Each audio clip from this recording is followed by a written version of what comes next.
Hello, and welcome everybody to Chalkcast episode number 62. This is a very special episode, and okay, I'm just too excited about it. This is a very special episode because 7 hours ago, Rocket League made the biggest tweet that they've ever made. They actually have a Lewis Hamilton collab in the item shop. Yes! That's what we've been waiting for!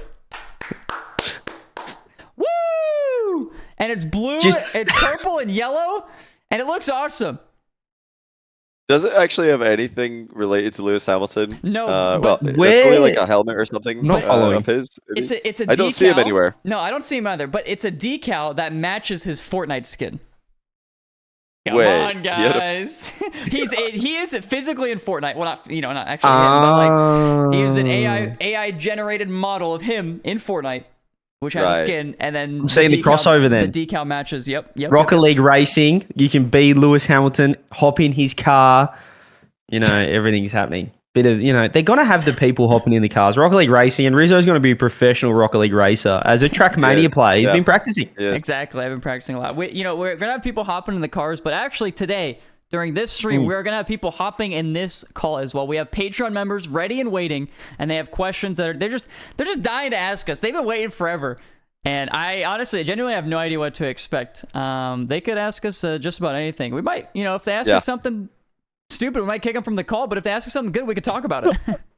Look, I hopped down there as well just before, and these guys are, I told you guys, they're like caged animals. We've had 60 odd episodes of this podcast, and they've been listening to the worst takes ever from us three, who are not known for our best opinions, but yeah, hopping down there now, they finally get their chance to come out and just let us know. It could be anything as well. This isn't just a roast the chalk. This isn't just an interview. This could be they might have a talent for us. We don't really know what's going to happen, but basically we're just going to give the patrons and our large men in particular their time in the sun, and maybe we'll find a fourth, permanent host from this. Who knows? It could be a regular thing, or we could never do this again if it goes terribly. So we're excited for this one.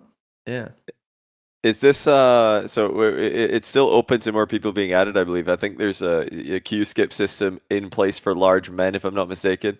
If people want to jump in, and are we going to go down the list to big? Is it big? The big men and the wee men as well? If the large men are exhausted. Yeah, by the way, anybody who doesn't know, our Patreon subscription tiers are a little man, big man, and large man. So large man being they were like placeholders that we never changed. They became permanent, and that's the value of Chalkcast. Is a lot of stuff that's here is actually a placeholder. I'm actually not even supposed to be here. I'm still a placeholder. Yeah, we're all placeholder hosts. Wait till you find out who the real ones are down the line. Yeah, so it's going to be exciting. It's people asking, we're going to talk RLCS today. Look, we might. It's up to the patrons, really, whoever we get in. Yeah. And I think they will because, as I said, I've been talking to them down there and I'm very excited. In particular, I think our first man, first cab off the rank will be Rise's dad / B Thomas. He's called himself Rise's dad, and for a while I thought it might have actually been Rise's dad. I thought for a while too, yeah. No way. I didn't think for a second, to be honest. He could be a big fan. Anyway, I think I'm ready. Are you guys ready? I'm ready. Let's meet some of the patrons. I'm ready. Let's get somebody in here. Let's get him to ask a question. Rise is dead, aka B Thomas. What's going on? How you doing? Oh my God, it's happening. It's happening, and it's real. Do you have you got a question for us? What are you wondering? What's on your mind? I do, and I would just like to say just a word to each one of you first. Okay. That's fine. Johnny boy, I'm not 100% sure, but I'd like to congratulate you on not being the oldest person in the call for once. Thank you. Yeah, I'm 32, so does that confirm it? Yeah. I'm 33 as of September, so congratulations.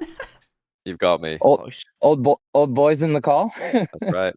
Could be Rise's dad. I take it back. Keep going. Yep. That is correct.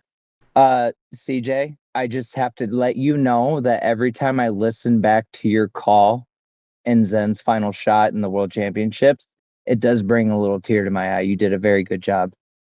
Thank you. That was nice. And then lastly, for Rizzo, You are the biggest epic shill there's ever been, and I prefer your dad's stream.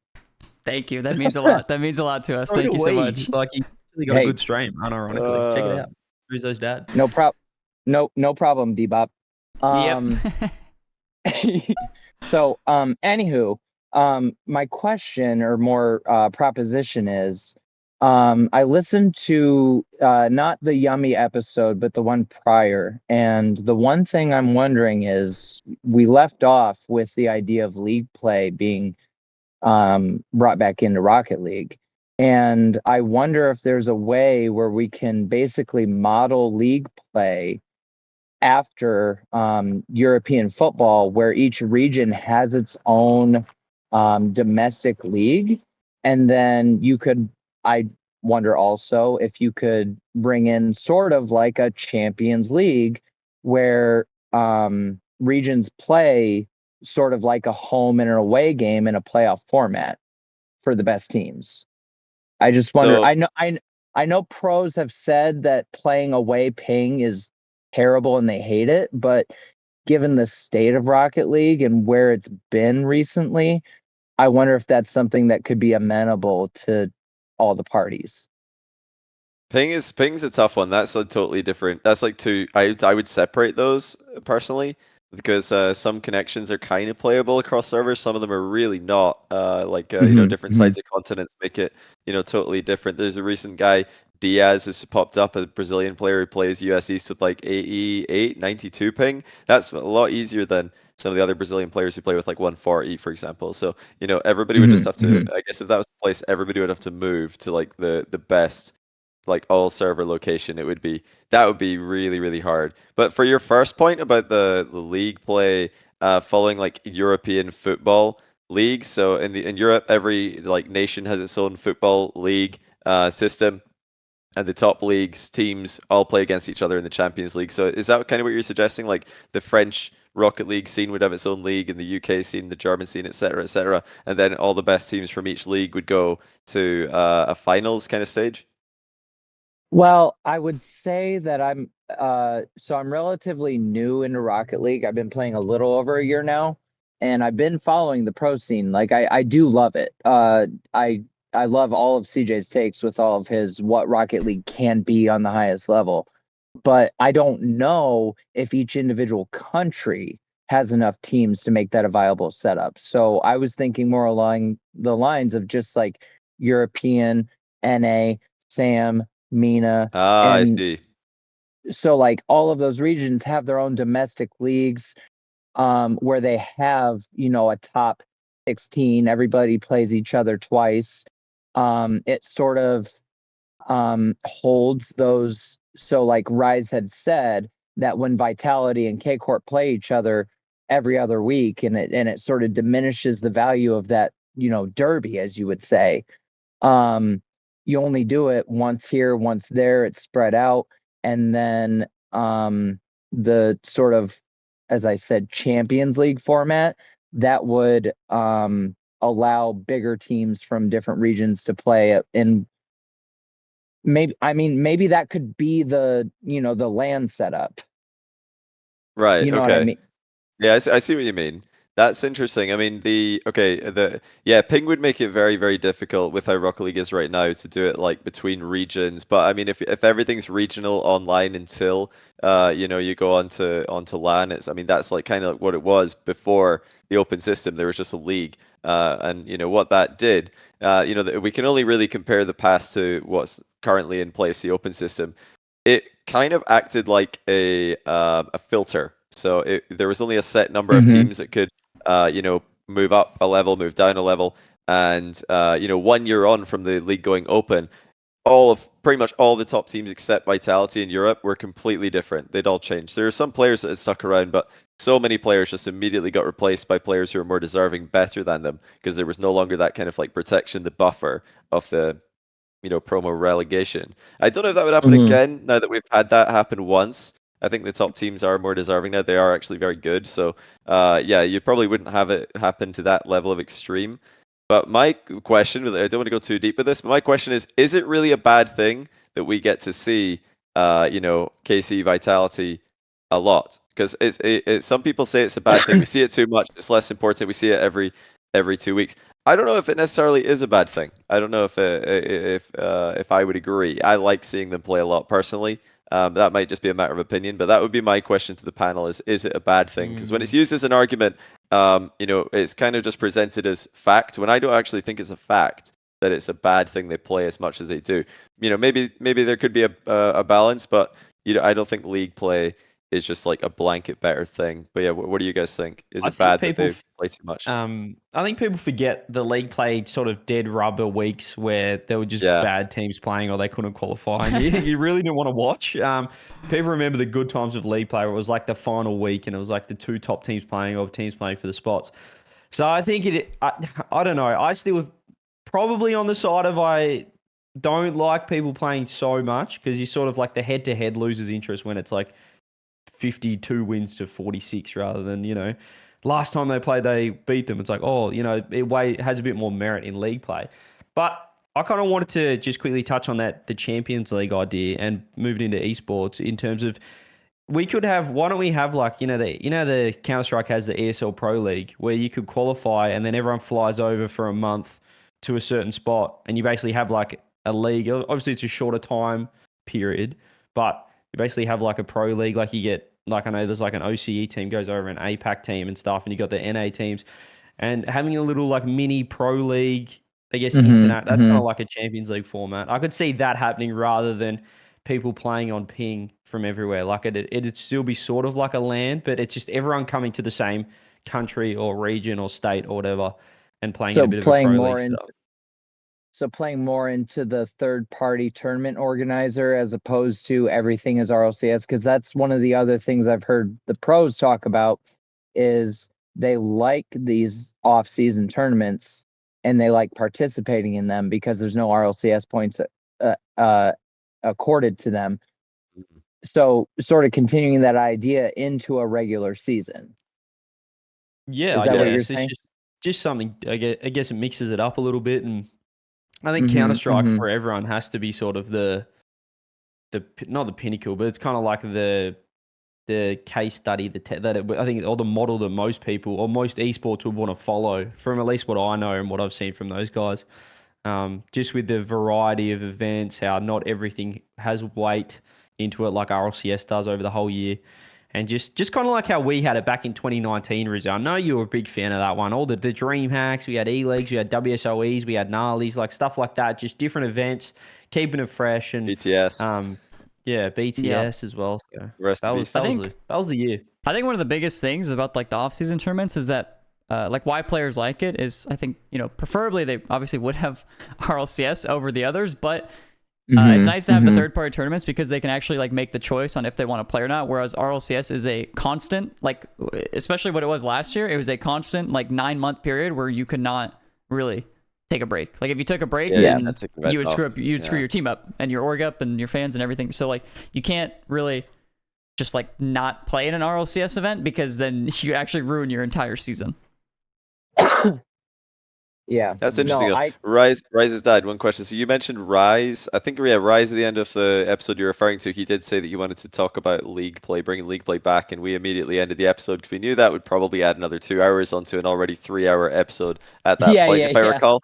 But if that's a topic that you guys want to look at again, I mean, there are more angles to it. It's not as simple as, I know it's been talked a lot in the past, like league play. Some people think that it's a better thing. Some people don't, and other people are sick of hearing it. Like, we already tried this, we don't need to do it again. But I still think it is quite an interesting discussion that we could do in a future episode. What do you reckon? Is that something Rise would himself, as Rise's dad? Do you think Rise would be interested in arguing the case? With all the knowledge of my son, he is my son. I heard what he was saying at the tail end of that episode, and I know he has things to offer on the subject. He's a smart boy, smart lad.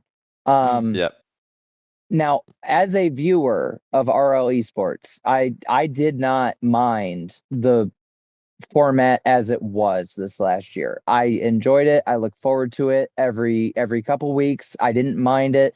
The one thing I would say is that I guess always seeing just top teams filter up in tournament format. I can see why professionals might say we want something different to shake it up where it's just on average, and even those lower teams might have chance to take points off the top teams. But I guess I just heard his side of the professional as a professional, and I've heard other people like, our favorite boy T Bates with his hot takes Yeah. say league format should come back as opposed to these just biweekly tournaments. So yeah, I do think that there's something that could be there as long as the format is right. So I think that could definitely go somewhere. Yeah, sounds like an interesting discussion. I think you've inspired us to do that. So thank you, Rise's dad. Yeah, great stuff there. Honestly, I'm down. I know I love talking about format. CJ and Riz are turning pale right now thinking about this episode that's coming their way, but I love it. I'm going to say that we agree. Can we make a tier list next time instead? How do we make this into a TikTok? No, thanks, Rise, that absolute superstar, and we really appreciate your support as a large man, and it's nice to look. I feel like you're more of a memer behind the text, but I think you might be the smartest man in the call when we get you in here. So you got a bit of best of both worlds. I do have a degree in mathematics, and I'm not saying I'm the smartest man, but I'm the smartest man. Okay. There you have it. Right, thanks for coming, legend. Thank you. Thanks, Thank you so much. Thank you, boys. I appreciate it. Carry on. Of course. Have a good one. Bye-bye. All right. The Rise's dad, ladies and gentlemen. No, you know, my favorite part about that is he said, "I don't mind it," and he said it twice. That's what I kept track of the entire time. He did say he didn't mind it twice, so he knows what does he's like doing. the format. He's a big fan. Swiggy Monkey goes, I have a degree in math and I'm dumb as hell. So there you go, Rises. That doesn't mean anything. No, it's good. That's a nice little first look. I wasn't expecting as deep of a discussion off our first guest. I was expecting right off the maybe bat. a couple of insults. And what's up with him dunking? No, he did. He dunked on me right off the bat. He called me an epic shit. Yeah, well, that's true though. It's not really. Lewis Hamilton. Lewis Hamilton. Can I get that? Hey, sure to use All right, code. Use code. What's up?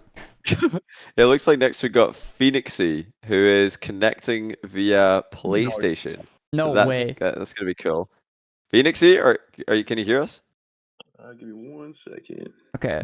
I preemptively turned you down because I was not sure what a PlayStation mic would sound like, but you're on normal levels now. It doesn't have permission to transfer this to my PlayStation, so I was trying to find my AirPods. Oh yeah, AirPods are a great idea. Yeah, as long as you're not coming to us, like I know some people like accidentally have their controller microphone turned on. That always sounds fantastic. Why is there even a microphone on a controller? Is there even? Why does they just? I use the analog stick every time. Hello, well. Phoenix. Are you here? He's connected to AirPods. Hello. He's working on it. Okay, He's working on it. I think they're just gone.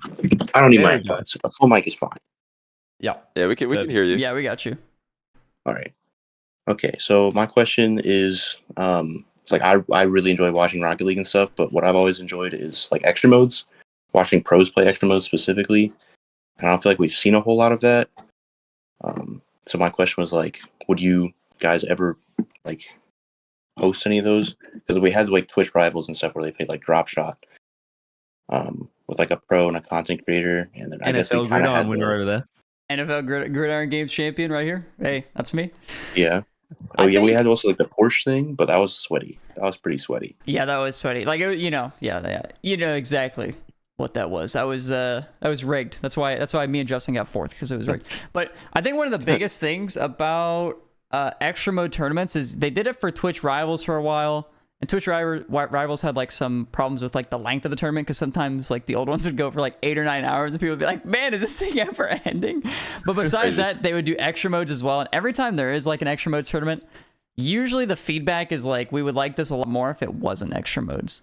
And I think it's, just from the players, especially like competitive players, they are used to their one thing of rank 2s, and they like their rank 2s or whatever, 3v3, whatever it is. They like the competitive format, and that's what they specialize in, so they don't like being thrown into like a random format a They're lot of getting the wrong times. people though. I don't think you should get pros for the extra modes tournaments. That's for the content creators. Yeah. Yeah. It is Switch Well, Well, yeah, Rivals, though, just right? more like community stuff, right? Like stuff with people Mm. who are like not only professional, like you both, you CJ and Rizzo were pros, but you guys are very active in the community still. And you're, everybody loves you too. Oh. Oh. Things like that, So, like, what extra modes would There you see? Let's steer this away from gassing up CJ. and Rizzo. What extra modes would you like to see in particular? Is there any favorites of yours? I mean, Rumble's a big one, I think, because I mean, Yeah. imagine like a pro trying to carry like a C2 content creator and stuff in Rumble. Like that would be pretty funny. I think that would be entertaining. I enjoy that. Maybe like hop into their call and like listen to their comms and stuff. That was like Yeah. me and Justin playing in the Porsche tourney without the rumble. It's like him trying to carry a champ too. That's But like exactly you could what also that like was. you could have like the chat can change stuff about the game or like about their call. You could like remove them from the call or something for a while. That was Like- like not that they're Right, removed from the right. call, but the old RLCS. And if you haven't seen this, you should look into this. Like they had this thing called Mid-Season Mayhem, and it lasted for 2 seasons. Basically, like there was an old league play format. It was 5 weeks, and during the 3rd week, it would be mutators and like extra modes. And I swear, every single pro except for Cronovi and Classics hated it. At least in NA. I don't know about you, but every single same pro in hated EU. it. And there's like, this is Did so it count pointless. towards points? No, it did not count towards points, but Okay, it was I like was it was gonna like a say. separate mid-season tournament that just had like a prize pool, like a much smaller prize pool, and like it was just like why are we here? Why do we have to play this? Because people were No. just like mauled at it. So my input, I did Twitch Rivals a few times now. I did it when there was extra modes. I did it when it was just regular Rocket League. And I liked the regular Rocket League version more, but I don't think it was just because I, wanted to play regular Rocket League. I think that was part of it, because I don't actually play a lot of Rocket League. So, getting to play in a tournament like that is actually a lot of fun. But the issue I had with a lot of the Twitch Rivals in the past and the extra mode usage was that one game you would have one series would be one game mode, then the next series is a different game mode, then a different one, and another one, and another Yeah. one. You never actually get any time to work on strats or get good at any of the game modes. You just jump from one to the other, and you're lost the entire time. But I've seen a couple of tournaments that are just pure drop shot or like you said, pure one extra mode. I think that is my personal preference. I like that content a lot. Yeah. But yeah, the reason we haven't done anything like that, or the reason I haven't done anything like that in any of the tournaments I've organized, is because there's been more like glaring gaps in the tournament calendar. Mainly 1v1, and recently Rizzo's doing 2v2 as well with solo queue.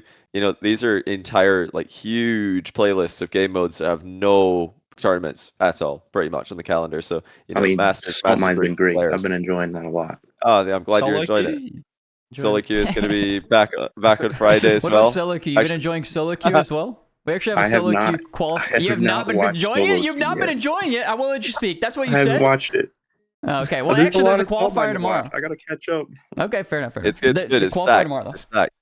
But I mean, I think you're on something. I think that there is way too much 3v3 in the Rocket League year, and I would definitely not mind seeing just a Rumble tournament or a Drop Shot tournament. I think Drop Shot in particular is my personal favorite. I think that is actually a very unique version of Rocket League that is very cool to watch. Drop shot's interesting. Have you ever seen like Heat Seeker pros? Like them playing is Ah, yeah, crazy. I would Heat love to see Seeker's- like a tournament with them. Heatseeker, I feel like I watched like some really good Heatseeker players, and there was just no goals. So it's impossible to score in these guys. But I don't know if something's changed. Maybe they're using strats that are more aggressive. But yeah, Heatseeker's a lot of fun. I like it. Last time I saw a high level team play though, is like nobody's scoring on these guys. They're just saving everything. They read everything easily. Is that still the case? I don't know. I remember I watched Sunless's video, and I'm mostly into yeah. drop shot. But I think Mm, that from like the pro perspective, I'd love to see more of a. We had the mid-season mayhem, but I'd like to see it more of like an all-star weekend for the pros and Yeah, all-star. kind of would be just cool. some mix-up modes and a bit of crew battles and a bit of whatever. There could be extra modes in there as well, but sort of make it a bit more pro-oriented. I just think the creator pro ones they can go well or can go poorly depending on one, who the creator is they're playing with, but also just how the pros sometimes they just don't care, and that kind of hurts the overall quality of the tournament. So I think if you can cater those sort of just the more fun, less competitive extra mode ones to like your creators, as Fura's in here.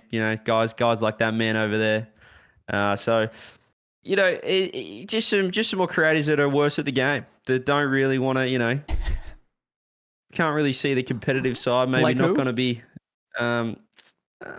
some Trackmania players and a couple others. Okay. But That's that specific. sort of stuff, the creators, they can make it fun. And then for the pros, maybe like an all-star weekend would be a cool little fun thing that, as you said, we can maybe get some interaction with the community in terms of voting for maybe who they want playing in certain modes or something between teams. You could vote for They the could vote for worst the 1v1 teams. player to show up, or vote for teams and stuff like that. That could be really cool. Bit more interaction. Just some spice. Just anything. Anything he says. Just Please. anything. Give me something. Help him Yeah, out, man. anything. We're with you. Well, if you're We're with desperate you for on that, yeah.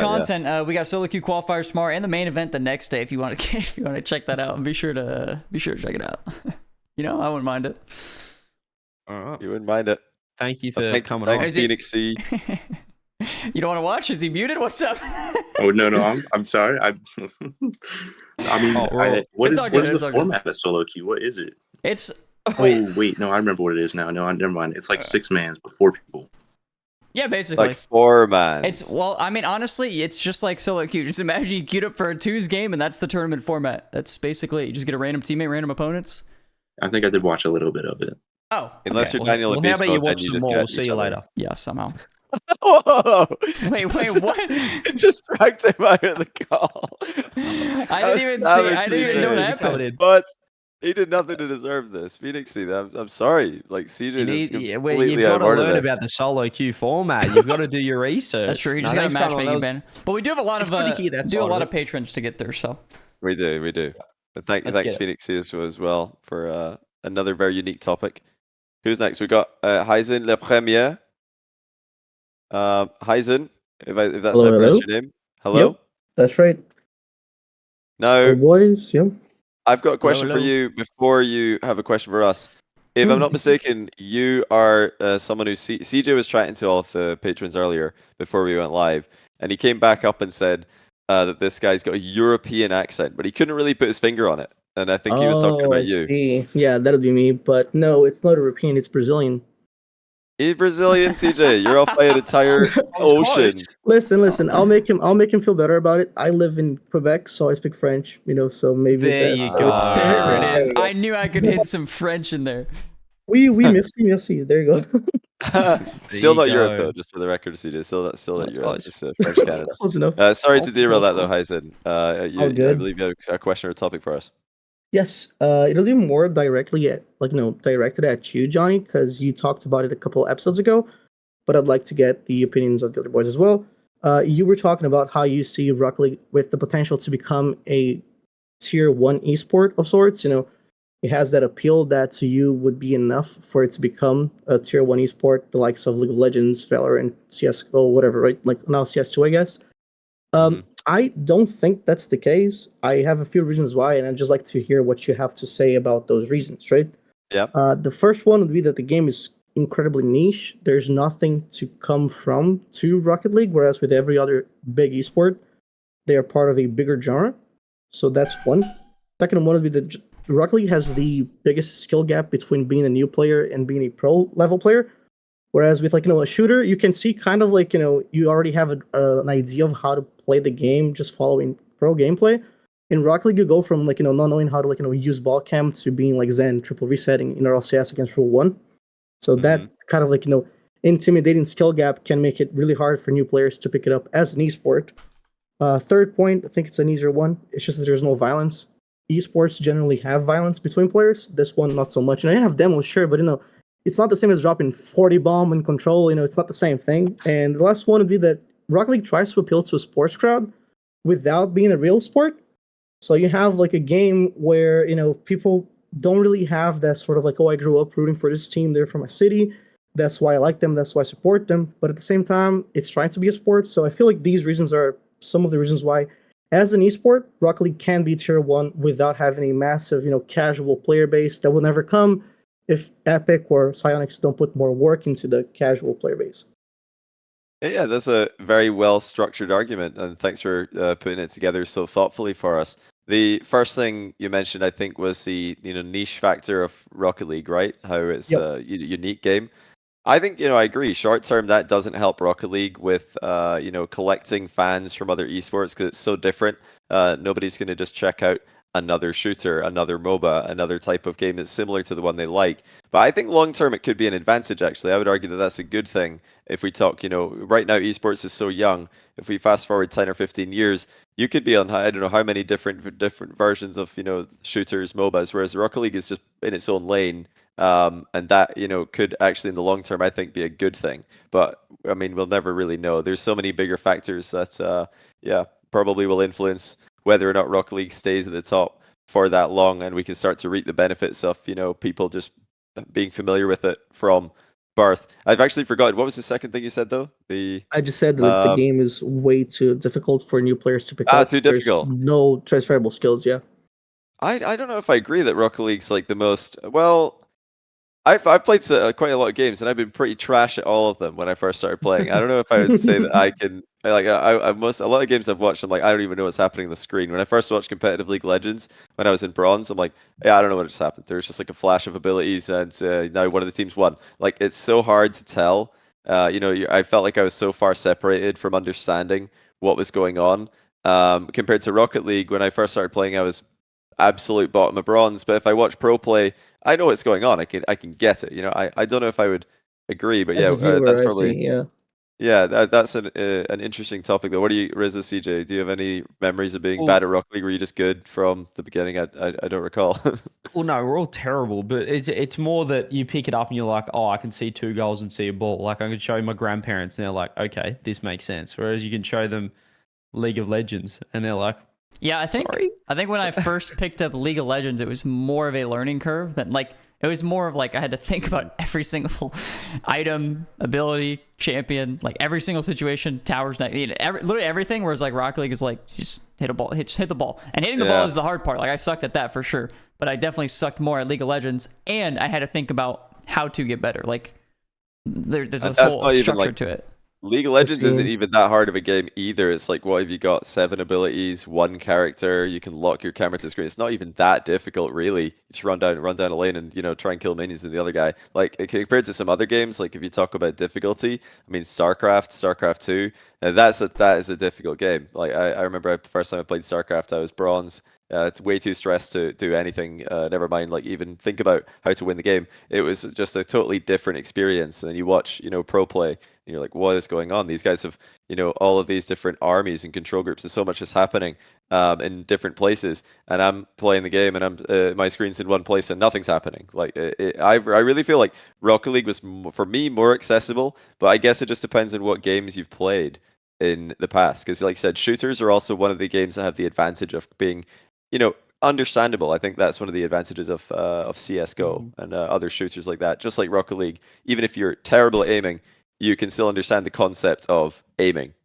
Like what's going on. You can also copy like the deployment of flashbangs or grenades. How do you position crosshair placement, all of that stuff. Yep. Yeah, it's all very visually like sensible. I've got the biggest counter to your, I think it was your final topic or one of your final, thoughts was that because it's not violent, but like if we're looking at esports becoming mainstream, these games, Counter-Strike, Valorant, whatever, they're never going to be in the Olympics. They're never going to be, broadcasted on public, free-to-air television at a nice time because they are violent sort of thing. Like Rocket League is a perfect sport to be in the Olympics, and why it was technically before COVID, it had the online Olympic sort of thing. But yeah, those shooters will never cross over into the regular sports or sort of just mainstream, really like true mainstream audience because they are violent. They don't want Counter-Strike. They don't want terrorists versus counter-terrorists gameplay in the Olympics. So I think that is actually a massive advantage for it. I know that like violence sort of just appeals to video games in terms of like what is the most popular, but in terms of, as Johnny said, like short term, right now we're seeing the violent games, but I think longer term when we're trying to integrate, as you said, I think when esports is fully in the Olympics and stuff, they're going to want for everyone sports that cater to the mass public and the kids as well. So I think that's an advantage actually that it's not. I see. the question then become how to keep Rocket League alive and relevant until esports in general can become more That is a mainstream. great point. Yeah. No, we're with Lewis you there. Hamilton. That's like a great talk. I don't think it's the Chow, You man. heard I of can't lie. I Lewis don't think it's the Hamilton? Chow. Oh wait, man. I forget actually. I think you had a third point as well. And again, I should have made some bullet points here. I totally forgot what it It's was. all Do you good. recall? Yeah, I talked a lot. It's fine. I just said that also because it's a sport, but not a real sport. There's no appeal to I like the see. Okay. region. I mean, like you have like players from your country. That's like, for sure. That's something. But with real sports, if you like have a regional team, your city has a team, you root for them from birth. That's different. That's a different type of appeal that Rocket Of League could course. have if you have if you had more integration of decals. If orgs had decals with regular teams for football or whatever sport you like, from the region that they come from. If you had decals for majors, say, oh, our team made the major, let's have a decal for that major. Team I won do like worlds, that. Yeah, let's I have like a the decal for celebrating that these players won worlds. But they're not Mm. doing these things. So I do love those ideas that like a special decal instead of just a title for making a LAN. That would be really cool. I love that idea. That's fantastic. Same thing for World Championship. Yeah, that just seems like a no-brainer. It's interesting to think about the tying an esports team to a region. It's been tried quite a few times. I think Pittsburgh Knights. Who else tried this? There was I think Kansas City V1 had an Pioneers. association. V1, Kansas City Minnesota. Pioneers. Quite a lot of teams tried to have hard ties or some affiliation with a place, and it hasn't really worked. The only place that seems to be working, the only org that seems to be able to do that to a different level is Carmine Corp. They've got a ridiculous fan base who are extremely passionate, even if they they're fans of the org, which is what all orgs really want in esports, but most have failed to do. I mean, most orgs, they sign a team does well, people become fans of those players and by proxy the team, but if the players leave then the org will retain some fans but not all. People are more fans of like the team and the Yeah. players than the org, and KC seems to be the exception of that because they've just like weaponized France to French fans. It really is quite incredible that they've been able to do that to such a large degree. But yeah, it's hard. I mean, one of the disadvantages of that is that when you're tied to a location, you're kind of limiting your potential fan base. Whereas if you're not, if you're just an online entity, I mean, you're kind of limitless in terms of reach. There are fans of teams like Manchester United football team from all over the world, but if you want to watch the game, you got to go there in person. But esports has the edge of not needing that in person. You don't have to be in the place to watch the game. You can watch it online with everybody else. But I think it doesn't feel as real. So there's obviously a loss there. You're online. I'm just waiting for the Carmine Corp arena. I don't know if you saw actually. Carmine Corp had an announcement recently. They've built an arena. Somebody in Twitch chat might be able to remind me what the capacity is. But yeah, they've built an arena in Paris, so that now KC have got a venue, and I'm really excited to see what they do with it because that could be the opening the door to exactly what you're suggesting, Heisen, where orgs have place. They have a real tangible location. That it they're also attached be to. like a good and interesting idea for Psionics or who in charge to try and bring to Rocket League, say iconic stadiums for football or iconic decals for teams that are not just, I suppose, Nike or Adidas or whatever sponsorship they have at that time. In the future, I think they could look at those things. But I guess we're getting into, is Psionics ready to do these things? I don't think so. But it'll be cool. It'll be really cool to see Camp Nou or the Bernabeu in the game. That'll be very nice. True, actually. I wonder. Yeah, probably a lot of legal loopholes, or not loopholes, rather legal hoops to jump through if you're trying to like recreate an actual football stadium. But hey, that would be amazing. Everybody would be playing that. I think there's a few more NFL fan passes before we get Camp Nou in Rocket League. So Hey, man, listen, we have the great Iron Champion in this call. We gotta respect him. Couple more Louis, couple more Lightning McQueens, maybe. Mr. Heisen, thank you so much for your points. Thank you so much for coming on. We appreciate you. And thanks, man. Hope you enjoy the rest of the episode. Thank you so much. Thank you. Thank you. All right. Can I just say? Yeah. Like, as he's going, let's go. Dig into him. What is it? No, not for okay. Let's get him, boys. No, like I was expecting so far. These are, I don't know what audience. You don't really know This what is great. audience you're catering to, but we are getting the most in-depth. We have the upper 0.1 percentile or the 99th percentile of human beings in here that are just absolute 500 The IQ 0.1 brain. percentile. Don't jinx it. Don't jinx it. Like, okay. This has been Our very friend- intellectual discussion. Our so producer far. Fernando's just written at CJCJ, just you wait. So I'm kind of worried about what Oh, that could no. mean. Shall we bring in Void? Void is next. Shall we bring him in? Yeah, I'm ready for Void Void. entered. Void, how you doing? Yo. Yo, Yo. what's up? You got a question, I need to concern, mute the topic? stream. Okay, no problem. Okay, Good first call. thing I need to say, now that I'm in stream and not on chat, chat Okay. is stinky. Okay, Chat stinks. that's true. They can't. yeah. They can do nothing about that. You're just owning them right now. And I am simply above them right now, so I have all the right to insult them. Okay. Get wrecked. Did you have a Then question? I did have a question Okay, after that. Okay, good. Yeah. Just want to make sure. Put chat in their place, and let's get to the question. What is it? Yeah, Yep. right order there. I'm asking this for catchphrase because he wasn't able to get on today. But if Rocket League is an E for everyone game with Lightning McQueen, how are demos allowed on that car? We brought this up. That's Yes, very but we true. need to finish Is this it life This is a convo. real insurance or car issue. insurance? Yes, this is a real problem. We talked We about need this. a proper answer for that. You're absolutely right. Yeah. That's a big question mark. Maybe that's going to raise the age rating. What would it have to go to? I don't know what that constitutes. Is that a PG-13? I mean, teen, right? Is he T a for human, teen, at though? least. Like, this is going to be the discussion with further AI, robots, things like that. At what point do we consider this person, having, having the values of a human being? Like, is it murder when you demo Lightning McQueen, or is it just like blowing up your fridge that can happen to talk? Like what is it? Are they humans or are they just? I don't think these Lightning AI McQueen's a creators? human. I don't think Lightning McQueen's a human. That's Can that's you get my a take on it. felony for? Can you get a felony for demoing Lightning McQueen? I don't think so. I think Lightning McQueen is a sentient car in a different universe, if I'm understanding it correctly. So that would mean that there's, it would have to be impossible. But If you in kill Rocket an League, in our alien- universe, Are we all good? If we kill an alien comes down and I just, woohoo, offload him. I would say that sounds a bit risky, to be honest, because you don't really know what you're getting into if you're killing an alien. I mean, it depends. If it's a life or death situation, it's got to be you're the alien. I mean, that's a no-brainer. But I mean, why are you killing an alien? Is what I would ask. What do they I'm do to you? scared of this Okay, if alien. you're scared, that's a different story. He's in my house.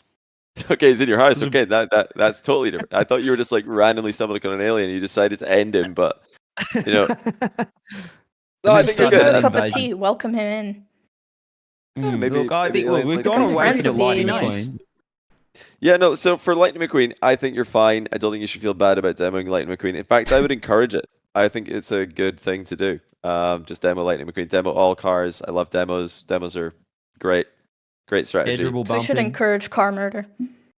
Yeah, So I it- wouldn't even so call it it is murder. So you do think it's murder? Well, sounds bad if it's murder. Void, I think where all you on demos this? are murder. All demo. Whoa. I think it's murder, and I'm for murder when it comes to Rocket League. Okay, so in the Rocket League universe, murder's not punishable. Well, it's not crime. It's actively encouraged because Yeah, it is- everybody it is pretty everybody encouraged. respawns, so you're fine. I mean, you just respawn. It's all good. Wait, It's yeah, like, that's actually a great point to the whole topic. If you just respawn, then did you really ever get murdered? Did you really ever die? If reincarnation exists, then Yeah, that's it's like the same thing, reincarnation. though. That's a good point. Was respawn in you're real life? Would murder be a felony? You'll see, like the whole. I don't know. Jury's still out on reincarnation, so for now, murder's definitely illegal in real life. I'm pretty sure in most places. Although I think Reincarnation. Oh I- man, I- that's what I came to Chalk to ask. there's actually a Chalk legal couple of advice. There's some. Well, if you are going to commit a murder, and I don't suggest you do, we never would on the Chalkcast. There are actually some territories in the world that are contested. That means that two countries are both claiming the territory as their own. But there's other territories in the world, if I remember correctly, that nobody claims, because in order to claim it, you'd have to concede other territories that are much bigger and more valuable. So there's actually some areas of the world that nobody claims. Are kind of like what you call a no man's land. They have no laws. So technically, if you're within the boundaries of these no man's land unclaimed areas, murder is perfectly fine. Everything's perfectly fine. In-game, They're lawless right? areas. No, this is in the real No, world. in game. In the real You're world. saying in game. In game in the real world, yeah. The real world in game. Yeah, this is better than r/. But everybody lives in a claimed area. So murder's absolutely illegal. But yeah, there are some unclaimed areas in the world where there are no laws. But interestingly enough, I think one of them is between Egypt and Sudan. I've just gone to Google Maps and I think I can see it. So yeah, nobody wants there. They don't want it. So it's They like don't want you're that playing little pocket. RuneScape and you just go to the wild, like anything goes. The now. wilding. Like, that's just in the wilderness. Yeah, Wow. it's like What a PvP wasteland. on. To sum Okay, it up, Gravity I think Tower demoing Lightning McQueen is still E for everyone. That's my take. Yeah, I think it's fine. I don't think that. I don't think that caused anyone to panic at Psionics or Epic. They're like, Yeah. what have we done? Not Sally though. Okay, she's yeah, that's a protected great species. influence on the children. Yeah, I think it's fine. Do you have any encourage other demos- we any other encourage demos questions? to Anyway, talk. let's speak about our I new do have a gambling sponsor. juicier Okay, question. Oh, Oh, you got a juicier question? Yes. Okay, go ahead. Yes. If one of the Chalked cast hosts had to be kicked, who would it be? Well, we are a democracy, so Alright. we can vote right now. Yeah, I'll just leave now. That's okay. All right. so Chris, the what- thing is, if we lose Rizzo, we don't. Fair, I guess he doesn't speak too much on here anyways.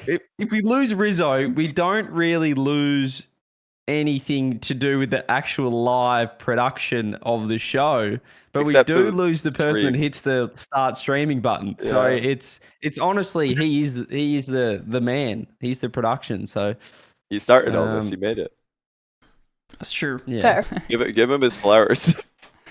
Before we. I guess I before we didn't think fire him. about that question too What? much. There's a pretty easy answer. We'd kick Rise actually because he's Yeah, our that's fourth. true. But He also Yeah. just But didn't it's show not up today. official. He didn't show up today. And that's Well, that means he doesn't Crazy. deserve the co-host dad came, status. he though. doesn't he deserve the subbed in. spot exactly. So he's Yeah, good. Rise Dad was here. we had his dad. But yeah, There you having go. his dad come on is a point. Mm-hmm. That's facts. All right, Void. Avoid. Do you have any final? or Any final question for the panel? That's you can't. no, not you really. don't have to have one. That's fine. That's perfectly absolutely fine. fine. Thanks Thank for you for coming coming on. on. Thank Thanks you so for much. challenging us with some tough questions, some real soul Thank you searchers. for letting me insult chat. No problem. Absolutely, anytime. Appreciate They it. earned that. Just remember that. They earned that. All right. Agreed. Bye, Void. All right, Bye. bye. There feel you like I go. learned something Just today. as I did. What? I'm the least valuable member of this cast. You self-appointed it. You left. That's true. I knew I didn't have to self-appoint it. I knew the answer. Okay. Someone has to upload to Spotify a week late, you know. Yeah, you someone, guys someone just has to be- do that. and It's Whatever gonna I be me. You guys should see what Rizzo does behind the scenes. You really don't appreciate him enough. I'm telling Yeah. you. It's He's, true. he does everything. Okay, wait. We've got. It looks like we've got Uno reverse card next. He's just in the green room by Oh, his himself. name is literally okay. His name is Uno Reverse Card. Welcome, Uno Reverse Card. How you doing? I'm good, thank you. And you? I'm doing fantastic. Do you have a question for the panel ahead? Yeah, I do. I'm not gonna lie, I didn't really prepare, but I've got something in mind. Fair enough. It's kind of for the whole panel. A bit specific to the ones, but not really. I'm really asking about your opinion on like how Sam is gonna come out this season. So obviously we've seen the Furia move. I've seen that Nip have got some new team, and then obviously Diaz is coming out in ones. I kind of want to know your guys' opinion on what Sam's gonna do this season coming up, and if they're gonna pop off. Let's talk about Diaz for a second. What a player, by the way. Rizzo? Diaz. What's up? Just Diaz. What are your thoughts on? Just talking about Diaz. Yeah, what a player, man. He just came out of nowhere, right, Johnny? Yeah. What does he get up to since he came out of nowhere, Rizzo? Well, I know. Look, I saw him playing in Salt Mine. I'm opening Liquipedia right now. But when I looked before I fully open it, I did see he was 3-0. So I know he beat some great players there. He was so after they won, yeah. what did he end up as? He ended up first seed, 4-1. He went game 4-1. 5 4 times, lost game 5 OT to AJ. That was his only loss. And yeah, he's incredible. He's playing Salt Mine North America with like 90 ping That's against the insane. best players in NA, and he looks like a real contender to win stage 2. So yeah, Diaz, 15-year-old coming out of Brazil. Can't wait to see what's next for that kid. He looks like he's got a course playstyle he's that's really 15. gonna. Yeah, he's 15. He's just a new turned. hot prospect. I think his playstyle is really going to translate well to threes as well. Uno Reverse, I'm not sure if you would agree, but I think he's got the mechs, he's got the speed, got the confidence. Yeah, I mean, watching him play ones, it kind of reminds me of when Yan came up in ones as well. I mean, the guy's super confident. He seems like he's got a lot of mechs about him, but it's mainly the confidence. I mean, coming out in like first big stream, and just popping off against First Killer, and I don't know. He seems like he's really confident, coming out proper South American. Like, I don't know. He really reminds me of when Yan came up, when Lost came up as well in KV1. They were all really fast, really confident, really aggressive, and I think he's going to do really well. Yeah, I agree. think in terms of for my own opinion in the South American region, it's hard for me to look through rose tinted glasses because they just, when I look at that region, they just all look so beatable. So it's probably hard for me to have like a neutral perspective on that region. So I'm probably the wrong person to ask, if you're looking for the good side of the South American up and comers. I'd say I'm the right person to ask. I think he reminds me, and the confidence. It's really weird actually how Sam players, there's so many of them at the top that are, they just have that kind of disrespectful mechanical style. They're just like, I'm going to flip reset on you, and I don't care if this is risky. I'm doing it anyway. It's I feel like it's kind of similar to in football, where all of the South American players are like all these like very skillful, technical players that are famous for their flash and their flair. And then you've got Europeans that are a little bit more boring, but they are very good at winning. So it seems like it's following the same suit in Rocket League. All the South American best players are just like so fun to watch, so mechanical. Who I have to ask about in a reverse card. You said that NIP's got a new roster. Is something confirmed there, or like rumored? I didn't actually. I don't know if it's confirmed or not. I know they're playing in like LATAM with it, right? But they've got Swift now replacing Bems. Oh. So, I mean, he's meant to be really good. I He is watched a good. bit of them. They didn't seem like they were that good, but then again, they are playing against the new Furia, and everyone's getting slapped by them at the moment. So, I don't know if that says anything. But I was just like, I just wanted to know if you guys think that Furia are going to do what they did again the season before last, when they came top 4, if they're going to have any success like that with their new roster with Drafinho. It's mainly about that. I hope they do. I'm obviously a big fan, but I was wondering if you guys think they will as well.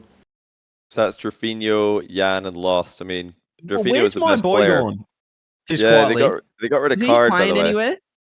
Yeah, where's I he haven't playing? seen him on any teams. I mean, I personally don't think it was the right decision. I thought Lost probably should have gone and Card should have stayed in, but I don't know. Maybe they'll prove me wrong and do something big. I've It's just a tough noticed. one. It's a tough one. The Card's Twitter. He's gone full default everything, unfollowed everyone on Twitter, no picture. No, Wait, is that see an egg? Card X? No. Because he's got 2 Twitters. He's got one that's just his name, hasn't he? So Like his real I name. think his original Twitter, what Card RL or something, got hacked. Yeah. And he made a Yeah. Twitter. He made a Twitter definitely called Oh, that Card was- X. Card I was EX. racing. So yeah, he's Card EX now on Twitter. He lost his old Card Twitter. It was a bit of a EX. shame. Oh, and he follows me. There you go. There you go. Okay, he's okay. He's all good. I thought he might have, got kicked and just disappeared off the face of the earth. Yeah, But, just retired. but he hasn't retired. I haven't seen a retired. Still no profile picture though. No. Still Yeah. just the default. I want to see him I back. think- He's a good guy. I think in answer to the Fury thing, I think they've got a really good chance of doing that. Because Drafinho is ridiculous. He's so good. I mean, he was the best player in South America last season. Yan, I Yeah. think still one of the best players in the world, and Lost has ridiculous potential. So I could see them doing very big things next season. And yeah, Swift, Diaz, these are some new hot prospects coming out of Brazil that I'm very excited about. So yeah, the best teams and the next gen are both looking very good for Yeah. South America and Brazil in particular. What do we think about what's going on with Complexity as well? I mean, there hasn't been any like official stuff, but it looks like they've maybe messed up by getting rid of AJG, and it all looks like it's going wrong for them at the moment. They tried to pick up that young guy. I can't remember his name, and that didn't go very well. Then they tried out with Mist, and that also didn't go pretty well. Was it Taizai? They played with Taizai. Yeah. Taizai is a Chilean player. Is he based in North America though?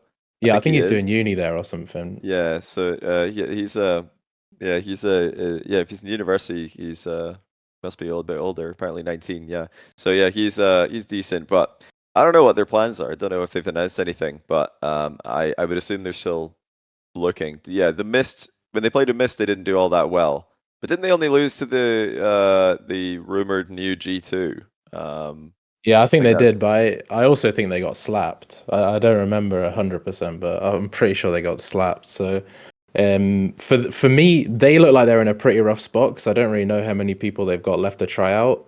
I think Furia look like they're probably in a really good spot, and they'll probably do a lot, like get a lot more success this season than they did last season, like being back in SAM. But I don't know about Complexity. They look like they're a bit in the mud. The thing is, though, like, you know, things are happening now, but we're still at least 2 months away from the start of the season. So, you know, you don't want to be peaking in November.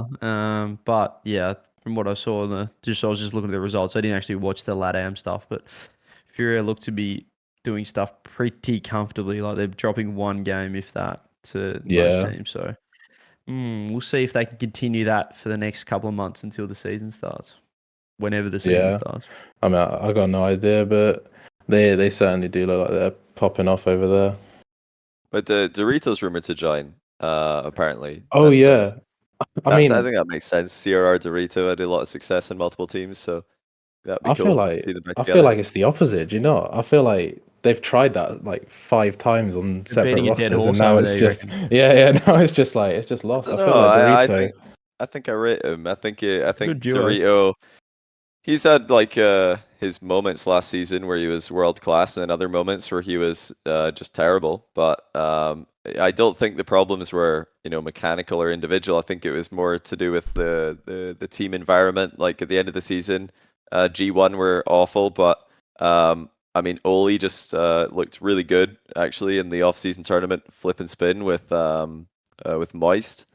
And he was part of that G1 roster as well, looking very lost on the pitch. So I don't know. I don't really think we should judge any of Atomic Dorito and Oli's performances on that failed G1 roster. Yeah, I think individually they can all do very well. Let's not forget as well. Gamers 8 2022, CRR Dorito 2's combination was unbelievable. So they've got the chemistry. They've always been really good in 2s, though. I feel like his 3s is just a bit off, and maybe what that was just because of the team he was in at the time. I've only ever seen that on land, so I don't really know. But you seem to be a South American Rocket League fan in Reverse Guard. Yeah. I'm a huge fan of the Sam guys, but I feel Why is that? I don't know. I feel like they play a really interesting style. They're super aggressive. They're really fun to watch. It's either going to go completely wrong or really right. So it's always kind of like heart in the mouth situation. And also, I'm a really big fan of theirs because when I went to London, when I met them, they were really nice. They were trying to speak to me in English, which was better than what I could have expected from them. And I don't know. They just seem really nice. They seem really appreciative of the support, which you don't get from everyone. And now I'm like full rooting for them. And like I had all my boys come to Worlds and get like nip shirts as well to support them boys because Furia wasn't there. So gotta be representing them. Gotta be representing them.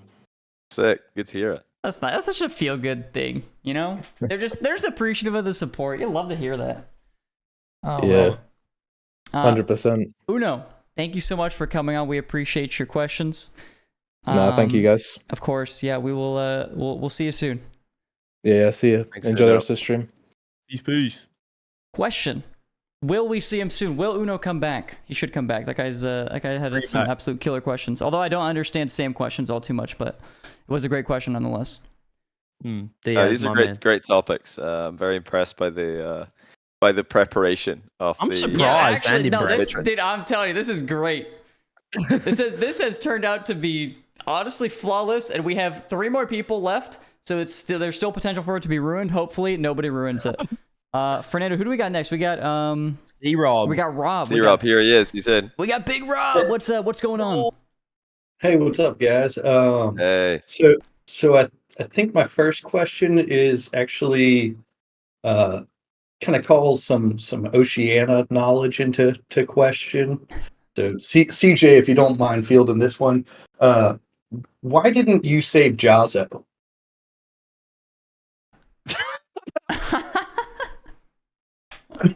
Oh, he was so excited to talk about his He region as was. well. That is the biggest bait of all time. I was ready to just drop some OCE knowledge on. Look, I made a mistake. Honestly, I'm too smart for Mafia, is what I realized. So it's don't say it's not copium. Speed is just an idiot. All right. So the only reason that didn't work is because I was dealing with 3 IQ people around me. So that's why. There you go. That is fair. So the next one is kind of to everybody, and it's something that probably won't come up this season, but everybody's talking about First Killer being the NA MVP and being a free agent and swapping teams. This has happened twice in Europe's history. The same team lost their MVP twice in a row with Bluey and Alpha. Then it didn't particularly go well. Do you think there's a possibility that First Killer's move is not going to go well? So yeah, First Killer with Chronic and Jack. I personally can't see that failing.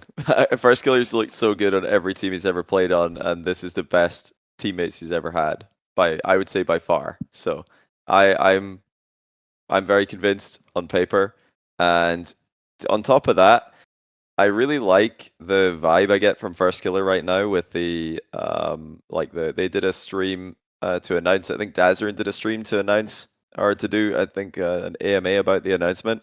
And yeah, First Killer's vibe and one of the things he said really stuck with me.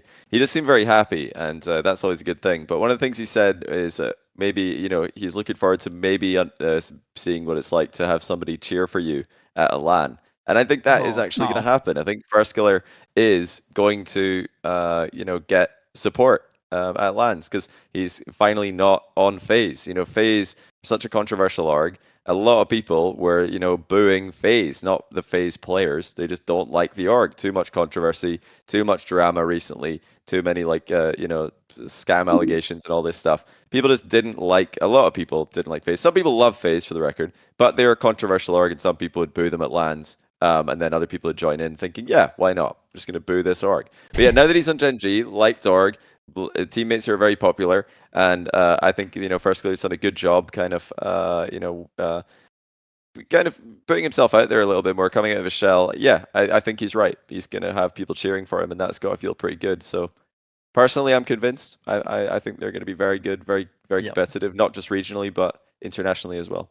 Jack's a great teammate to have. And, there's another telltale sign as well, Johnny, that First Killer can barely win a 1v1 game anymore, which might mean that his 3v3, he has been focusing hard on scrims, cut 2 or 3 a day. So that could be the other sign.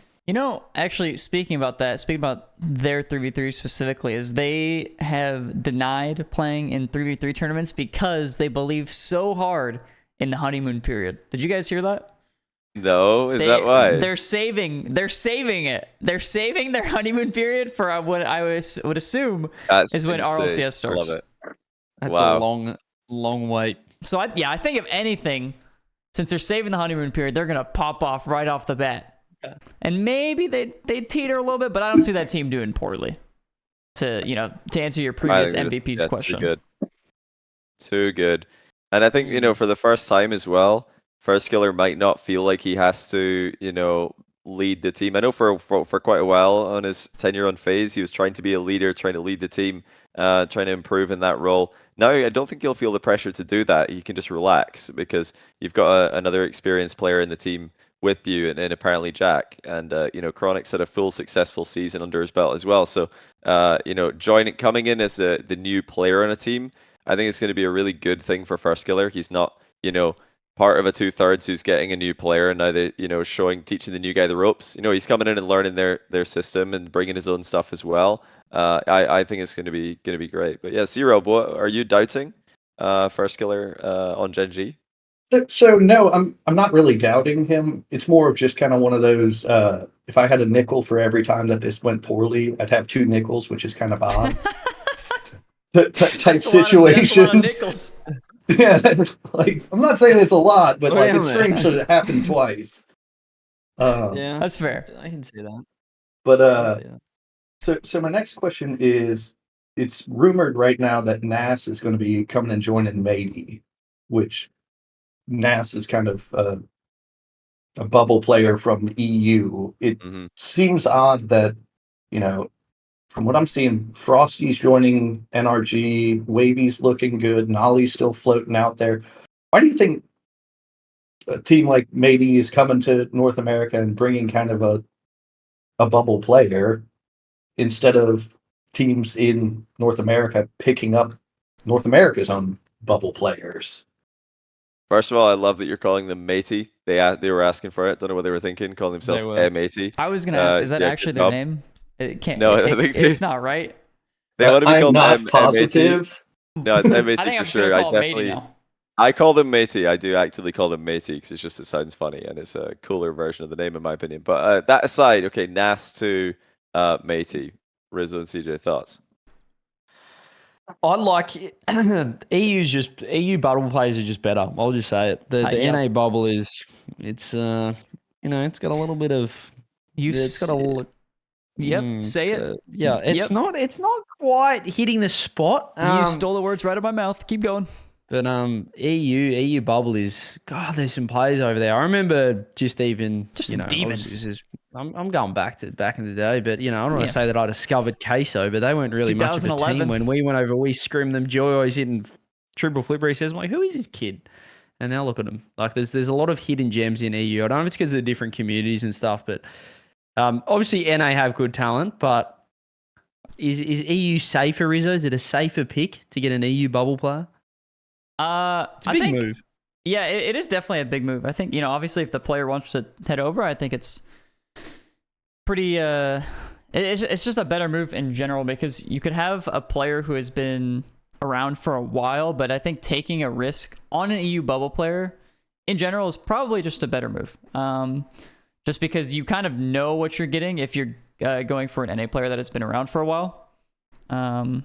But EU bubble, at least they can surprise you, and they have that advantage. They have the I feel like EU as well. They have more of a work ethic. Like once people in NA, like the bubble players and stuff, once they get like a contract or they're on like that, even like a mid-tier team, like top 12, whatever, just in that top 12 area, that's when they're like, all right, we're good, Mm-hmm. I'm chilling now. It's no big deal. We're just gonna sit back, chill 30 hours a week or 30 hours 2 weeks, it's just no big deal at that point. So yeah, I think I like the move of going for an EU player for sure. Yeah, I rate it. I think it's got a lot of potential. I think Nas is an interesting one. He's an underperformer in 3v3 compared to his skill because he's actually an exceptionally good Rocket League player. He's very, very good at 1v1, very good at 2v2, and so far has not had any good results to speak of in threes. So sometimes a player like that just needs the right team. And if that rumor is true and Nas does go to Matey, then hopefully that is the right team for him. But yeah, he is an underperformer up until this point. He's not like a bubble player in EU who has consistently proven himself in threes. He's a player who's consistently proven himself in ones and twos. I think I would assume that's what Matey are gambling on. If they are looking at him, they're thinking, well, this guy's got so much talent. He's really good at ones and twos. Surely we could teach him how to play 3v3 in NA. But yeah, we'll have to wait and see. That's it's a gamble, but for a team in Matey's position, maybe they feel like they need to gamble to get to where they want to be. Yeah, I mean that makes sense. I agree. Hey, I want to be winning majors. I want to be making a run at a world championship. All right, I'm looking around the field and I'm not seeing people who can elevate my team to that. Let's look somewhere else. So I think that makes sense. But I mean, you Love still it. got guys like Noli floating out there who, Yeah, to Noli, the best no, of Noli my being, knowledge, yeah, Noli Where not is having he? a team is Come crazy on. because he just beat Vitality on LAN. Yeah.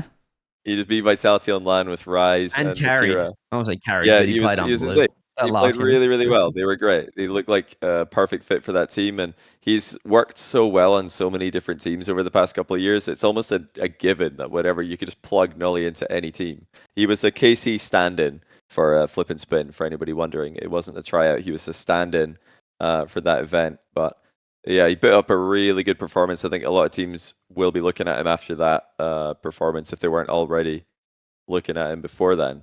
Yeah, what is Definitely NA for me doing? the biggest. Yeah, biggest. Is he the biggest like unsecured? Well, at least rumored unsecured player right now. Knapsack. The Oh, knapsack. also. Probably, yeah. Probably that's those true. two. and then Yeah. I have one last question, which is from kind of the leaks that we've seen with Rocket League, Fortnite. You know, all of the items are ported over if your inventory is going to Big transfer Louie. over. Do you think that with the creative mode and all that stuff, I guess you can use the assets in Fortnite? Somebody's just going to make their own Rocket League in Fortnite.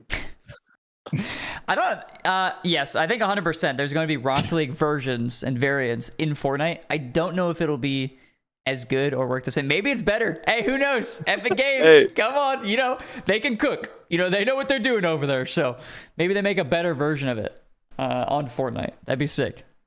But 100%, I think they will. Like different versions and variants.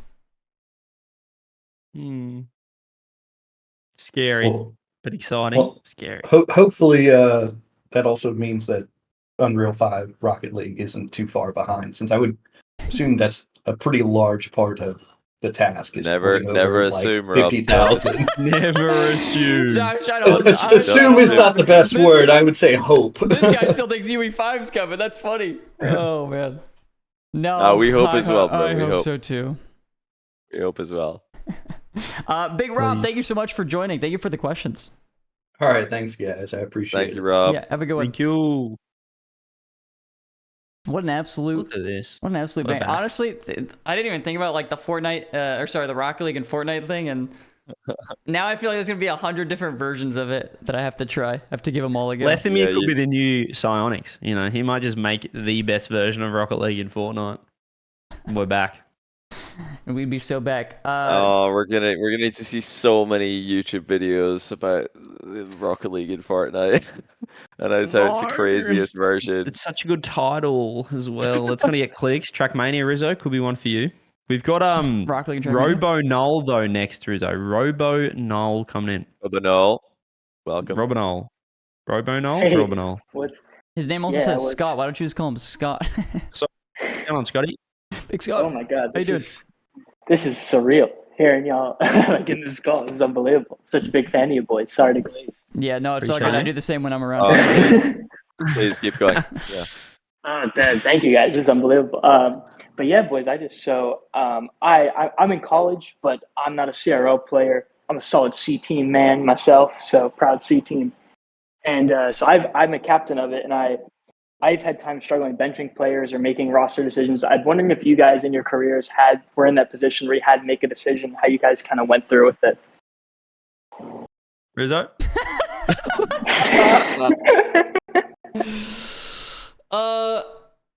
Yeah, I don't know. I wasn't like the initial one in this situation. Look, okay, this is obvious. Like, we're talking about Cronova here. Okay, let's just be real. Yeah, listen, We're talking I was about hoping you go earlier. I did, my bad. I was not trying to set you up. No, it's not good. I mean, it's a good question. It genuinely is. Yeah, our situation was that we had decided as a group, which I think is actually very important. It was a conversation that like was obviously just like, I don't know. I'm assuming you're in person, maybe potentially at your college, but like, Yeah, kind of, yeah. It started as DMs, and then it eventually was just like we were all in agreement as like three. And we just decided to like move on with the move. It's a little bit more complicated because we had to get like org approval and stuff like that. But I think for CRL and like on like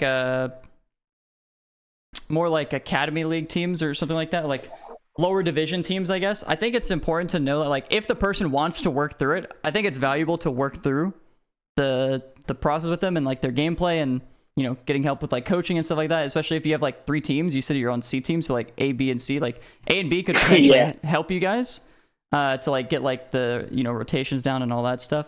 But if that person wants to work through it and actually improve, I think there's a lot of value to like keep them around and like. But if they don't, then, you know, get rid of them. But like, if somebody doesn't want to work through the issues, then it's not worth keeping them because it just becomes more frustrating for you. But if somebody actively wants to like engage in the conversations and provide feedback, and you guys all want to listen to each other, then I think that's extremely valuable. If that is not a thing, then I think it's probably better to just move on. Yeah, 100%. I agree. Yeah, this is kind of out of left field, but it happened to me today. I was at work, and this girl from my class that I knew, I literally forgot her name, but she started talking to me first. I know this is really random, but has that ever happened to you guys at like an RLCS event where like you see someone that you should know their name, you should know it, and you just forget it? 40 times like, a day at Lance. Okay, first off, what do you mean? What do you mean at Lance? Weird flex girl talking to you, but yeah. You only brought Yeah, up that he's a weird story to flex. say you talk to girls. We know what your game is, but no, that happens all the time. I'm terrible with names. This is probably my biggest weakness. It's awful. But yeah, you get good at just pretending that you know their name and just never say their name. Just say you know, other things. never go your whole life. So nice to see you. That's what you gotta say. That's a good one. Yeah, I think it's this is actually not to derail this, but I think a PSA for everyone at LANs. Like I try and do it as much as possible as well. Is, you know, I'll be, you know, if someone says hello, I'll still say like, hey, I'm CJ. You know what I mean? Don't assume that people know who you are, but also you kind of like, please don't assume that I also know who you are. You know what I mean? Like, can we get a little bit of like a, you know what I mean? Like it's hard to put a face to especially in the online world, and you see a lot of faces. So it's, you know, it's important to just still say who you are. But anyway, in terms of yours, firstly, not only is it weird that you had a girl, you know, talking to you, well done, weird flex, but also the fact that you didn't know her name, you've like double flexed on us that it's just so normal for you. So that normal for him. You just blank on this random, not like you haven't been, you know, stalking her or, you know, that kind of stuff. You just don't even know who this person is. I mean, come on. Yeah, sorry guys. I just had to it's all my good. Rocket League It's all fan good. base, but yeah, the worst part is this. Yeah. Oh, sorry, but no, she you go said ahead. her name to me. So I was doing the dodge thing, like yeah, I did that on that test too. And then like she said her name, and I folded. I just put my hands on my head. I was so embarrassed. Wait. You could have played it off.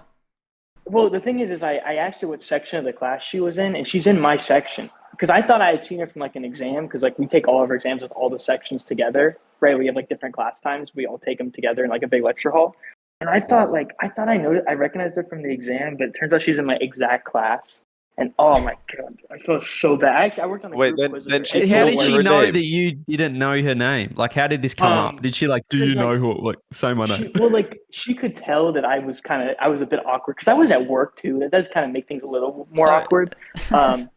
But I made a joke because like her friend has the same name as hers, so I just said her name and then just added squared to it. Just a comedic genius. And like she said that joke back to me, and I was like, "Oh my god, I'm getting my own joke I used to remember this said back at me." It was bad. So like she was just like, "Yeah, I'm Brittany squared," and then you're just like, hands on head. You're like, "Oh yes. no!" Yeah, and she said that. Wait, what do you mean? Yeah, you actually did that? Like I physically put my 2 hands in my head, like on my face. Giveaway, like bro. I real life. I don't know. You kind of trolled the situation. You could have played it off. I think you had that. Yeah. Troll. No, you had that. But honestly, it's a learning experience. It is. 100%. You'll do better. But also, like, I'm sensing some split like attention here. Like, you know, if you really want to get off the C team, you kind of need to stop talking to girls, bro. Like, what are you doing? Like, you can't be talking to girls if you want to get on the B team or especially the A team. Like, you can't even like look at girls if you want to be in the A team. Like, you see Rocket League Pro's Twitter, they are so thirsty, and there's a reason for that. You can't do both. You can't multitask girls and professional video games. It's simple as that. Yeah, I mean, I decided to mix it up. I loved Joe's episode with the, I guess, plug for the Patreon. Join $5 a month minimum, folks. And "Am I the Asshole?" video. That video may be the funniest video I've ever watched. Like I was crying. We laughing. need to do more Yeah, of them. TJ, we need Yeah. to do more of those. Like especially that one with the guy that sent the picture to his mom. I don't think I've ever laughed as hard hearing. I was like pure reaction to that. I was like, what did I do? Oh, we need to do more of those. We definitely need to Yeah, do more genuinely. of those.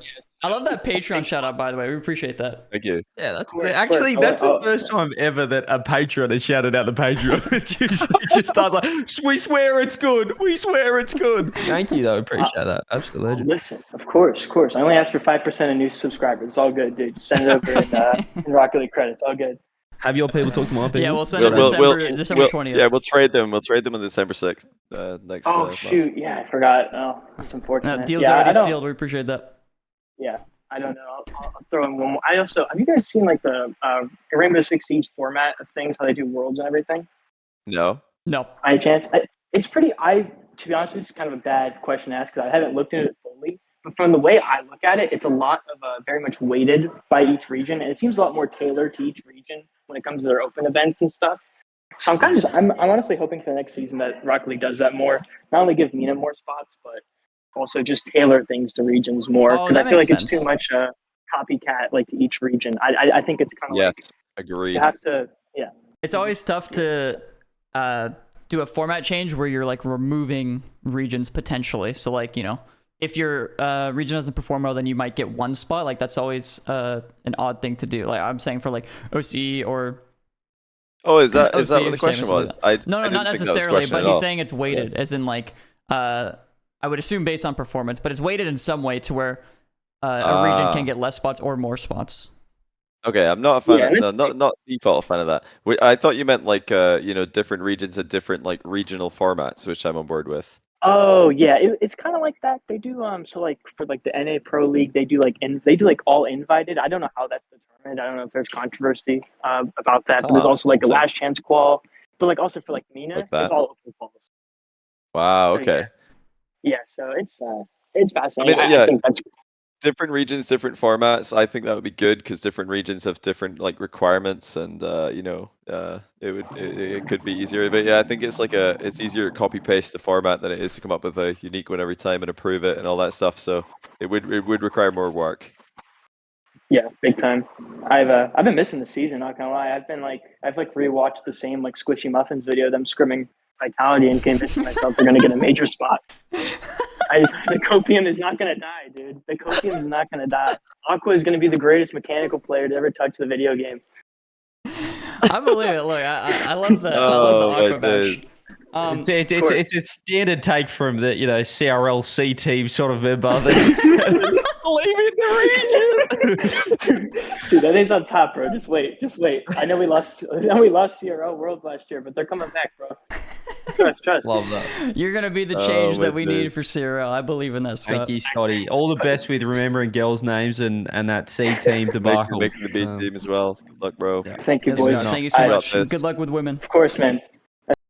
Oh, I think he was saying something. My bad, Scott. My bad. Didn't get the closing statement. But we have one more patron member to get through here. Scott was an absolute legend. I can't even deny that. Unfortunately for him, he did not remember a girl's name. Yeah, it turned into a bit of dating advice, relationship advice, but What that I don't was good. understand is she was like, "Hey, I'm Brittany Square," and then he goes, "Ah, You got me. you got What was me. even- I didn't Wait. know."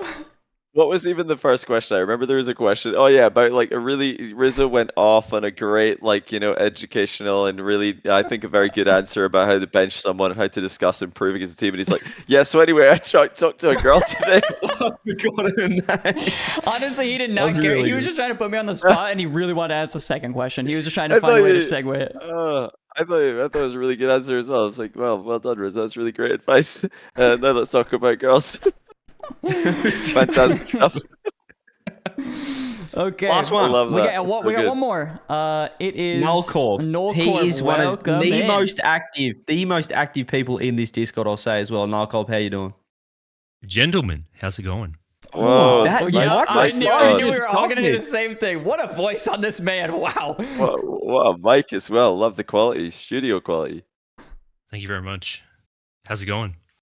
Going good. Yeah, we're enjoying so far. Like, have you been watching the episode yourself? We've been having a good time. Yeah. So I was asleep, right? And then I woke up and I was like, oh, Trash Taste is on. And then like within 5 minutes, I just like got out of bed, had breakfast, jumped on the chat. Right, what And I state hear do you you. live in? Tell me, where are you? I live in WA, so it's a bit earlier. Oh, it's very early. What is it, 10 a.m. for you? 11? Yeah, something like that. Yeah. Well, how you doing? What do you got for us? Absolute legend. Well, I was struggling to get some questions together, so this one's for you, CJ. Okay. Why is the OCE Rocket League scene so bad? Like, why are we not performing well? Well, that's heavy, isn't it? Come on, this is the last one of those. Look, it's the same thing with every other sport. We just don't have the population. What's our population? 28 million? Yeah. I looked this up, so I was trying to find some like copium before I joined, and Yep. I looked up like the population of North America. It's like 10 times the amount of OCE. Exactly. Are they 10 times better than us? Nope. Did I beat Rizzo Nah, on just a scrim? little Yeah. bit.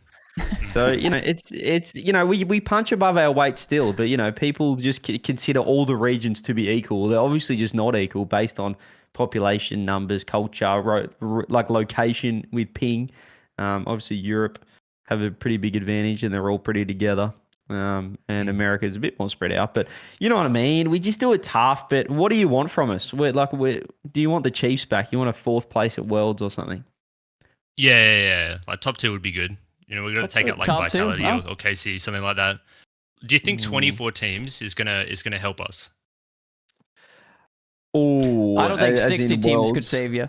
Okay, here it is. I think I think it's going to be more boot camping and stuff that, obviously COVID set us back a long way. Like we went 2 years in the dark basically from the other regions. So you're naturally you're gonna fall back a little bit. But now it's open up. I'd like to see some more, teams moving over. No, not moving over, but I mean, this off season would have been the perfect time, but it is maybe too long to move. But just spending some more time in the ecosystem of Europe, or well, maybe not, maybe just Europe, and just playing some ranked, and just getting a bit more. I don't know. We lack that 5%, I'd say, which is that consistency in the quality. But our best is still good enough. We saw it with some even last season Team Power. They were just a fantastic series against Liquid. I'm obviously going back. I'm doing some copium back to Rotterdam, but they were almost in the top 8, and then who knows after that? They beat G2. They swept G2. So it's there. It's just not there on a consistent basis, which I think they need more. Yeah, international. Just not just going over there for a week and playing some scrims and going home, but just sort of doing a month over there and really just ingraining themselves in the environment of EU. Yeah, would be good. 100%. I think like I remember when I was watching Worlds and I was watching like Power, and it would be like 3 a.m. and I'm watching them play, and I was like, oh yeah, they're doing some good stuff, and then they just whiff like 20 shots in front of net, like they can't score, and then the ball goes into their own half and they start bumping each other. I was like, what's going on? Like, Yep. this doesn't happen in OCE. Yeah, look, can't relate to it. Never really missed anything in my life or backflipped against Squishy, but I think there's a bit of it as like you go over there when you qualify. It's like this is the biggest week of your life, or 2 weeks. We have to prove ourselves. When you're in this, you could say this is COVID, and when you're in Europe or North America, it's kind of like you're already playing these other guys every day. You're in there, you're playing ranked. You're always versing the best players, whereas for the OCE guys and APAC guys and whatnot, you're only coming over there and playing them for 2 weeks, 1 week, whatever. And you're like, oh, I've got to make like this, this is everything sort of thing. You almost put too much pressure on yourself to perform. And I think you see that with the OCE teams. Also because there's only 2 teams qualifying, like you have the whole region behind you and they're like, come on, you have to do something. You're kind of like poking it with a stick. You're poking Team Power like, do something. And then, they feel that pressure. And then you see them play terribly. But maybe next season, no, maybe. All right. Also, this one is like regarding the Lightning McQueen partnership that Epic Games has done. Is it actually Rizzo, good? yeah. Like out of all the partnerships, why did they choose Lightning McQueen? Like they could have done like something anime related, like something that's more mainstream. Why did they go with Lightning McQueen? Well, I feel like Lightning McQueen is like the most. It's a car. Yeah, it's a car. Yeah, a car would work the best in this situation. I think initially, or even like before they announced it, like everybody wanted. Well, I don't say everybody, but a lot of people wanted Lightning McQueen in the game. They wanted like the Cars collab. It's just really unfortunate that it ended up happening after they're moving trading and everybody's pissed at them. Yeah. I think the collab itself is like it's perfect for Rocket League. I don't know like what an anime collab would look like, but I definitely know Wait, if what do they you said, picture? well, I just know if they said Lightning McQueen is coming to Rocket League, I know exactly what to expect. If they say Lewis Hunter Hamilton. Lewis Hamilton, yeah, I don't know what's happening. If they say Hunter X Hunter, I don't know what's happening. Like I don't know, but I know exactly what's happening with Lightning McQueen. That's for sure. Yeah, Well, I wait. brought up like the anime stuff because if you look at games like Valorant, right? It's like Mhm. why do the casual people play? It's because like all the characters look cool. Like in Rocket League, I'm in my like Diamond 3 lobbies because I'm absolute trash, right? And I'm driving around and people are forfeiting like every second game, and I just I just can't enjoy playing the game at that level. And then I go play Val, and like all the characters are fun and it's asymmetric and it's colorful and stuff. And I'm just like, what would make would extra game modes or like what would make Rocket League actually enjoyable at that level? UE5. It'd just make it look so much better. The environments, the maps, just everything. Like right now, it's just like squares and blocks and eggs. I think we're kind of sick of that. I feel like it just looks a bit more. I don't know. It's still a pretty game to look at in terms of esport. You know, it's got nice saturation when you pump it up, but I just think it's lacking that new feel. I don't know if you guys agree with that, but. Yeah, it definitely looks. It does look outdated compared to the very best graphics that are available in other games for sure. But yeah, that's all you can get from is Unreal Engine 3, right? It's not even 4. Yeah, it's 3. If I'm not mistaken. Yes, 2 generations back. So of course you're gonna have a big difference there. Mm. That's interesting. I haven't really thought too much about. I've not played Valorant personally, but yeah, the anime collab. Are there enough cars in anime that are recognizable for that to The be a only one I thing? can think of, like off the top of my head, is like the initial D, like late night tofu delivery car. You know that one? I don't know any I'm of them, but I'm gonna Googling look real it up quick. for you, buddy. Late Yeah, night yeah. tofu delivery. I'm on it. Just like type in initial D and you'll get like a car. It's like Oh. it's iconic. Even better. Wait. I know what you're Tofu saying. Yep. car. Yeah. Oh, yeah, Once you yeah, said yeah, it yeah, a second time, I recognized the car. I knew it, and the song as well. Yeah. Was it Deja Vu? Is that it? That looks like that looks like I'd say a hybrid hitbox. I like it. That card's pretty sweet. But I will say they had that. there is a lot of like hope regarding UE5 because if they're able to get all the items from Unreal Engine 3 and all of their textures and like decals or whatever and move it over, like what else have they got to do? They just go into like UE5 editor and press a few buttons and we're good, right? Okay, quick question on that. Should they give people access to all their items when if they move to UE5 and it's Rocket League 2? And Or reset it. Is that what you're should saying? they just reset it and give everybody a clean start? Because actually, having everybody on a level playing field, clean start could, I think, almost be better. I think they should just completely Yeah, I'm restart with ya. and not give. I don't like the idea of everybody having all their items because I'd rather in day one, I play the game if it's Unreal Engine 5 Rocket League 2 one day, and I hop in and everybody's in this Octane or whatever the version of the Octane would be. And I don't even know if they should make the Octane.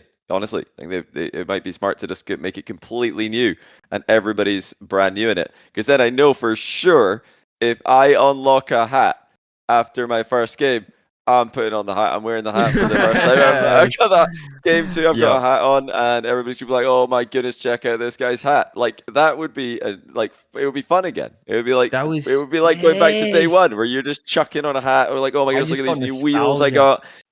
If you put every new all the old items from Rocket League right now into a brand new game, it's just going to feel like the same game. I don't think that's a good thing. Yeah. When I first started playing Rocket League, I wanted the rainbow boost so bad because I think like Kronovi might have been using it on stream or something, or I saw some really good players use it. And I was like, oh, that looks sick. Like I bet you go faster in that. And I like was trying to unlock it. So like, and even new toppers and stuff like the sunglasses or just little things. Yeah, bring that back. I don't care about any I hit okay to all anytime there's like a new a new season ends or whatever, like the rewards. I do not look at them. It's just not. Plus, I'm not interested. Yeah, you can still go back and you can get all your items like if you want. You can still see they're not going anywhere. They're just like in a different game. If I don't know. I think like the whole items are available thing has to be like I'm speculating that it's to try and get some crossover between like Rocket League and Rocket League Racing.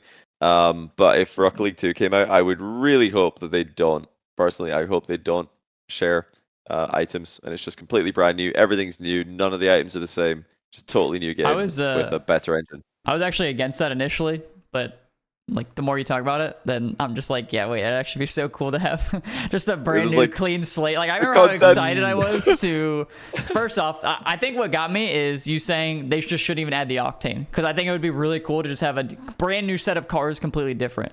It just like completely switches things up. But I remember how excited I was and how much I wanted so bad to get the Merc, and when I got it, I immediately equipped that bad boy and I was just running lobbies up. It was so crazy.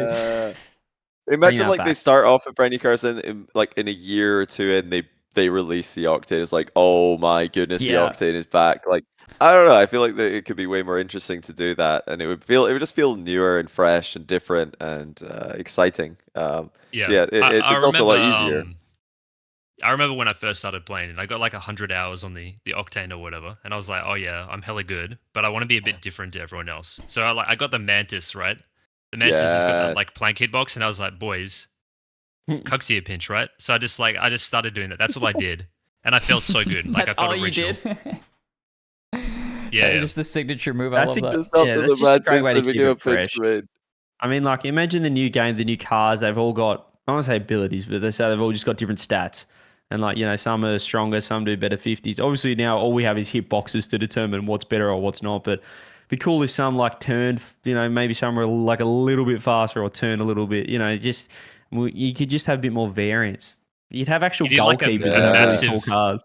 Like a massive car with like its hitbox is like 5 times as big as everyone else. But it's slow. The weight of the car, it's like it's made of paper. It's made of paper. So like the ball hits the car and the car just goes flying across the map. That's what you need. It's not a bad idea. Look, I'll take anything at this point. I'll take anything. I'm down. Just give me an update. Just give me something. Noel, thank you so much for joining, man. Amazing. So good. Do you want me to close the episode? Oh, I'm so glad you said it because I was thinking about it. Wow, that's crazy. Yeah, please. Please do. Send us home. All right, gentlemen, chat. Thanks for joining us for episode 62 of Chalkedcast. We'll see you guys next week. Make sure you join the /Patreon and the /Chalk Discord. Yeah, that's that. We appreciate you guys as always. We'll see you next time. I forgot what's my ending button.